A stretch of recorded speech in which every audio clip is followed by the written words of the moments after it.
자, 그러면서 여러 가지로 진보적이었던 이 국민공회, 즉 로베스피에르의 업적은 우리가 좀 정리를 할 필요가 있는데요. 그러니까 선생님이 서술형 문제로도 그렇고 크로멜의 업적을 따로 정리를 했었잖아요. 그러니까 비슷하다고 보시면 돼요. 그래서 이 로베스피에르의 국민공회 학습지로는 뒷면에 적혀 있는데 공간이 없어서 뒷면에 적었어요.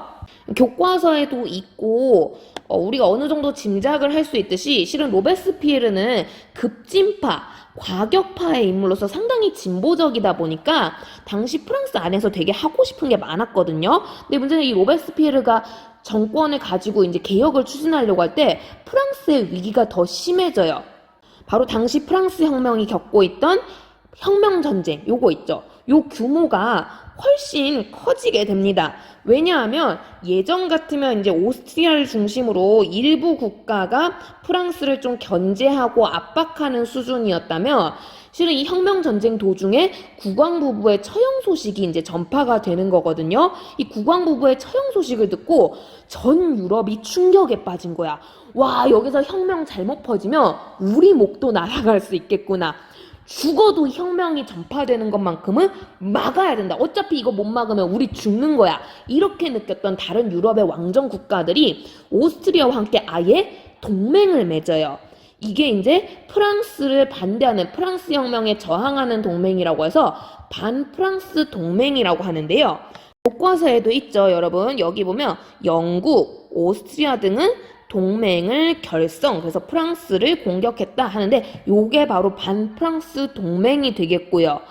또한 국왕부부 처형에 굉장히 충격을 받은, 그래도 나름 여전히 국왕을 또 좋아하는 사람들도 없지 않거든요. 이런 사람들이 야, 이건 너무 심하지 이러면서 혁명에 반대하는 시위를 하는 경우도 있어요. 그래서 국내에 여전히 반혁명, 그러니까 혁명에 저항하는 세력들이 또 좀 남아 있었기 때문에 이 반혁명 세력 때문에라도 개혁이 쉽지가 않습니다. 결국 로베스피에르는 이러한 여러 곳에서 들려오는 잡음, 지방 방송들인 거죠. 이러한 저항 세력을 강력하게 누르고 자신들이 원하는 빠른 진보적인 개혁을 하기 위해서는 뭔가 좀 통제하고 억압하고 자기들의 고집을 내세울 수 있는 형태의 정치를 할 수밖에 없다라고 선언을 하게 되고요. 그래서 여기 교과서에 진한 글씨로도 적혀있는 공포 정치를 실시합니다. 사람이 무서우면 어떻게든 말을 따르게 돼 있거든요. 빠른 속도 낼 때 제일 좋은 게 때리고 윽박 지르는 거죠. 그럼 일단 무서우니까 하고 따라오잖아. 그치? 반혁명세로 또 하고 이제 무서워가지고 기겁해서 기가 눌릴 거라는 거야. 그래가지고 이 공포정치를 하는데 이 공포정치를 상징하는 가장 대표적인 장치가 방금 전에 얘기했었던 기요틴, 단두대가 되겠고요. 그러니까 니네 말 안 들으면 다 뒤지는 거야. 목이 그것도 그냥 뒤지는 게 아니라 싹둑 날아가는 거죠. 몇 초 만에. 얼마나 무섭겠어요. 그쵸? 그래서 이 기요틴이라는 장치가 일단 무섭고요. 근데 그렇다고 이 단두대 목 자르는 거를 로베스피에르 혼자 아무렇게나 정할 수가 없겠죠.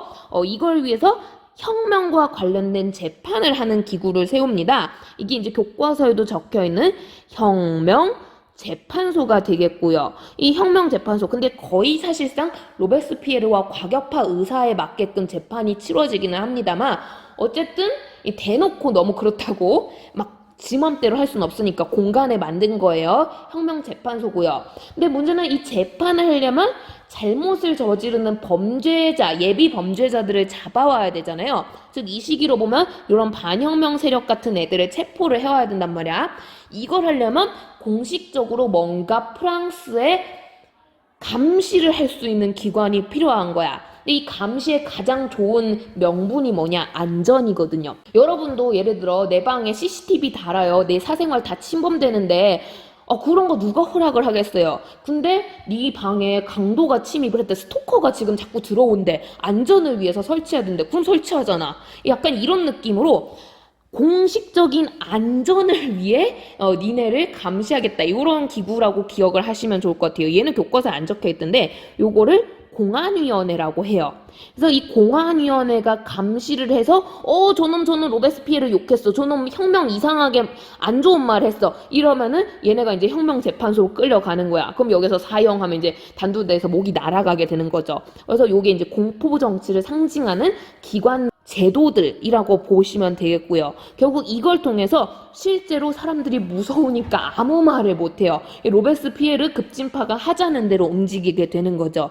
그러니까 이제 드디어 급진파는 자신들이 원하는 정치를 할 수 있게 되는데요. 그 정책 중에 굉장히 중요한 요소가 바로 지금 우리는 돈이었거든요. 백성들은 항상 울고 있어요. 배고프다고. 제발 우리의 배고픔을 해결해 주세요. 잉잉잉 하고 있기 때문에 이 문제를 먼저 해결을 해야 된단 말이야. 꼬르륵 하니까. 그래서 이걸 하기 위해서 지금 전쟁을 비롯해서 뭔가 굉장히 급진적으로 치솟고 있는 물가를 낮출 필요가 있어요. 당장 없는 돈을 마련할 수는 없잖아. 그럼 이 없는 돈으로 살 수 있게 만들어주자라는 거지. 그래서 여기 교과서에도 보시면 물가를 억제한다 이런 표현을 쓰는데요. 자, 여기에 해당하는 제도의 이름이 최고 가격제라고 해요. 최고 가격제. 말 그대로 물건의 가격의 최고치를 제한한다라는 의미가 되겠어요. 그래서 로베스피에르가 정하는 거야.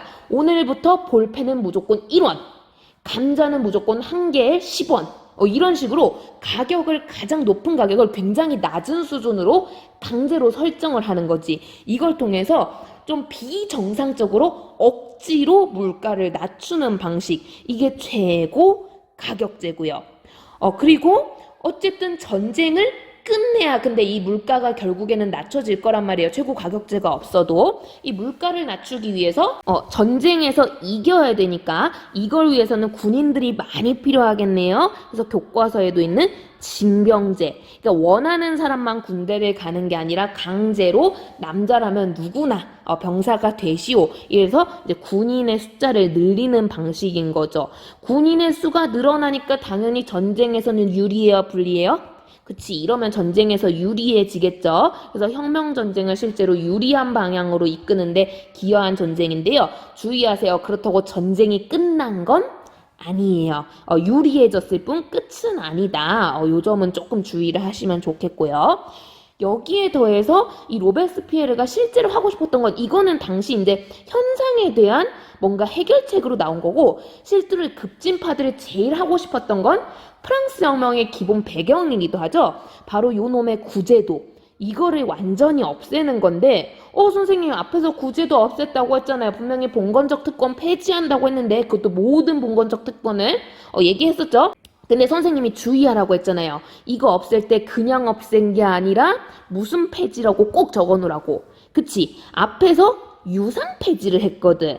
그래서 돈 있는 놈들한테는 구제도가 없어졌는데 돈 없고 백 없는 사람들은 여전히 구제도를 가지고 있다라고 했어요. 그걸 교과서가 봉건적 특권이라고 표현을 했었고요. 기억납니까? 그랬기 때문에 사실상 이 구제도는 아직도 남아있었다. 프랑스 혁명이 이만큼 진전이 됐는데도 남아있었다라고 볼 수 있고요.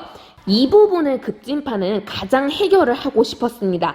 그랬기 때문에 돈이 있건 없건 누구라도 이러한 잘못된 것은 비합리적인 것은 없어져야 돼 라고 하면서 유상폐지가 아닌 무상폐지를 선언해요. 이 내용이 원래 제일 중요한데 우리 교과서가 없어. 앞에 아마 모든 폐지라고 적어서 그런 것 같아요. 근데 실제로는 앞에 국민의회, 입법의회 기간에는 유상폐지라고 해서 돈 있는 사람들 위주로 폐지를 했고요. 이 시기가 가야 완벽하게 이 봉건적 특권이라고 묘사를 해놓은 구제도의 모순덩어리들 이게 완벽하게 모든 것들이 사라지게 됩니다.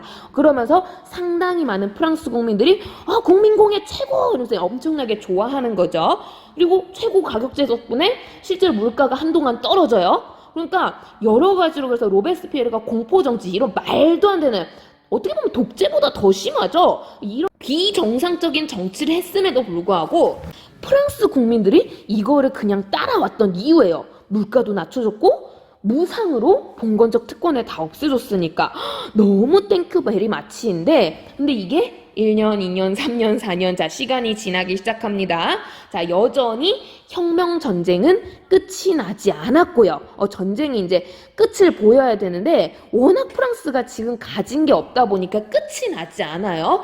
결국에는 전쟁이 끝나지 않고 여기에 계속해서 군대 물자가 투입되다 보니까 최고 가격제로 강제로 낮춰놨던 물가도 어느 순간 다시 상승을 하기 시작합니다.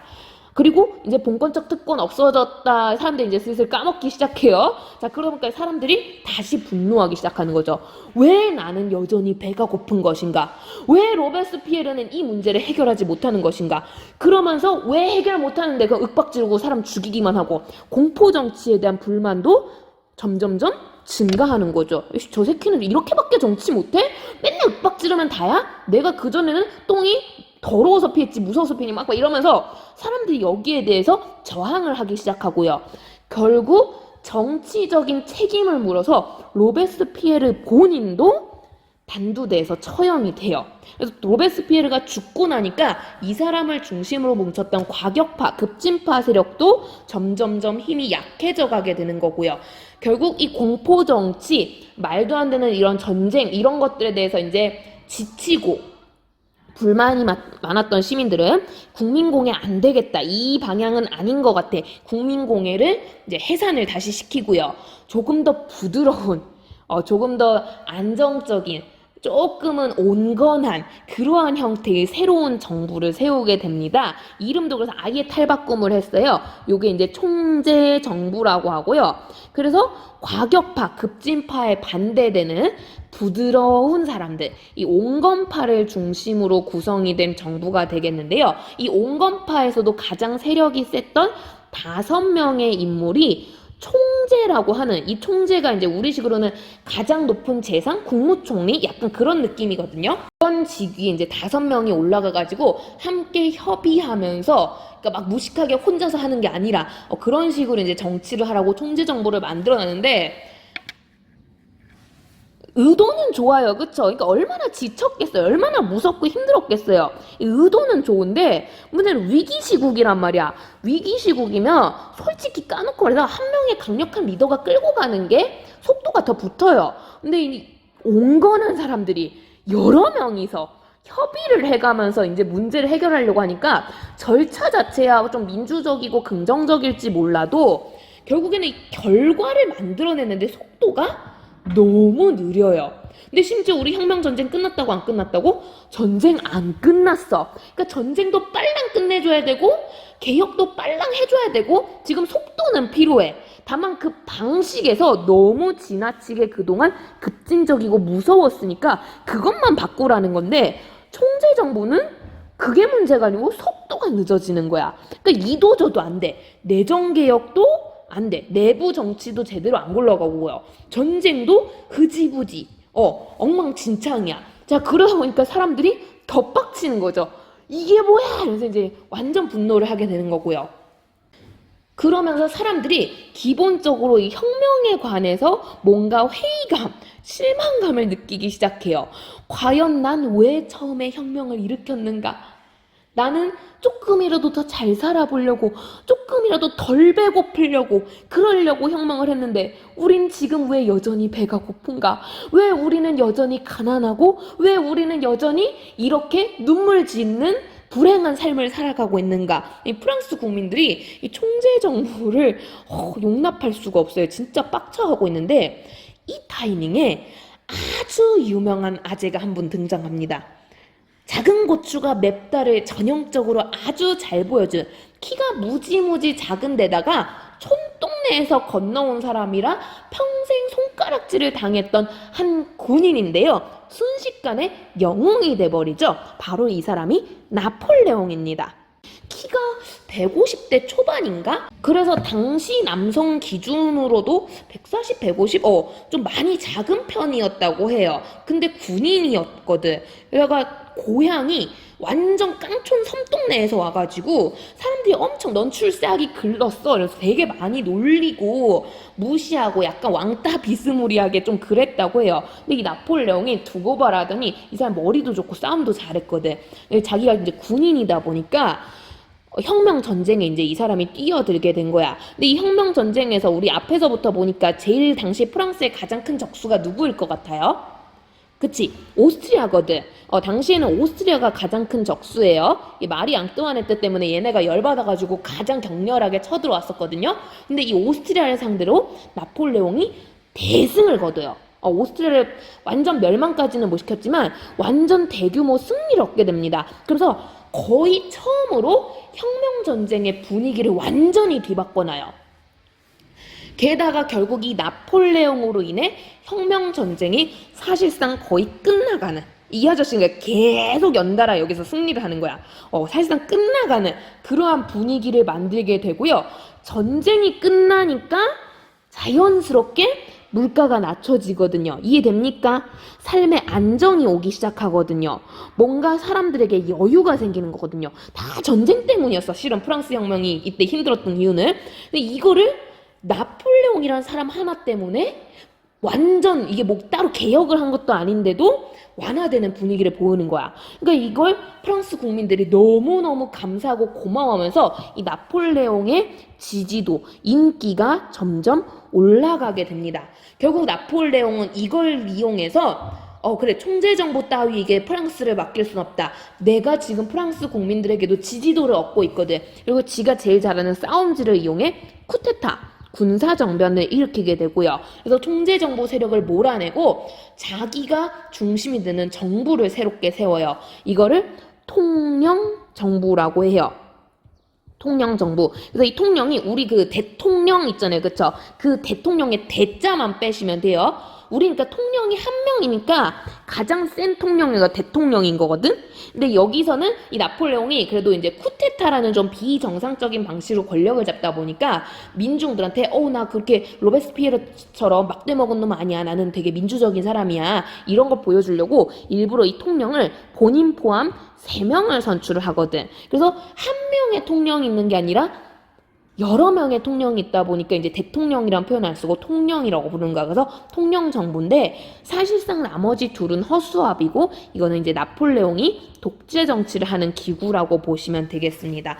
그러면서 얘들아, 그 굉장히 자유와 평등 이런 것들을 이제 강조했던 프랑스 혁명이 이 나폴레옹이 출현하면서부터 쿠데타, 독재, 뭔가 시민들에게 권력이 옮겨가는 방식이 아닌 비민주적이고 좀 말이 안 되는 방향으로, 좀 혁명하고는 정신적으로 맞지 않는 방향으로 흘러가게 되는 거죠.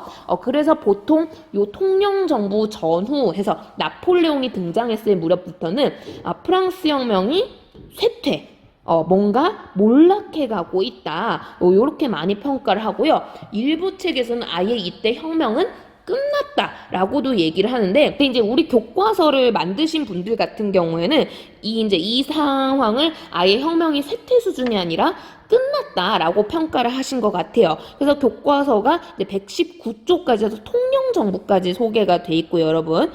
여기 찾을 수 있겠죠, 여러분? 이 통령정부 수립. 그래서 여기까지를 아마 묘사를 한 것 같은데, 근데 대부분의 책들 같은 경우에는 나폴레옹식이도 싫어. 이 나폴레옹의 사람이 참 똑똑한 게 독재하고 좀 말도 안 되는 정치를 했음에도 불구하고 그렇다고 프랑스 혁명 자체를 무시하거나 짓밟은 사람은 아니거든요. 나름의 또 이 사람 때문에 프랑스 혁명 정신이 전파되는 부분들이 있어요. 이거는 이제 뒤에서 다시 설명을 할 건데, 그것 때문에 대부분은 끝은 좀 그렇고 요걸로 많이 평가를 해요. 그래서 선생님도 학습지 구성을 그렇게 만들어 놨어요. 그래서 약간 교과서랑 흐름이 다른데 뭐 이렇게도 볼 수 있고 저렇게도 볼 수 있다. 어쨌든 전체적인 흐름을 아는 게 중요하니까 그렇게 보시면 되겠고요. 그래서 여러분, 오늘 진짜 중요한 내용 했거든요. 특히 아까 얘기했던 국민공예, 거기가 좀 한계 많아요. 그래서 거기 부분을 잘 정리를 하시면 좋겠고요. 그래서 앞 시간에 이제 프랑스 혁명이 시작이 됐는데, 오늘은 혁명이 좀 과격해지는, 뭔가 급진적이었던, 그러다가 결국 쇠퇴에 이르게 되는 요 과정들 좀 정리를 해서 보시면 좋겠어요. 오늘 좀 수업 양이 많았는데 정리 잘 해주시고요. 다음 시간에는 나폴레옹에 대해서 조금 더 공부를 해보도록 할게요. 수고 많았어요. 안녕.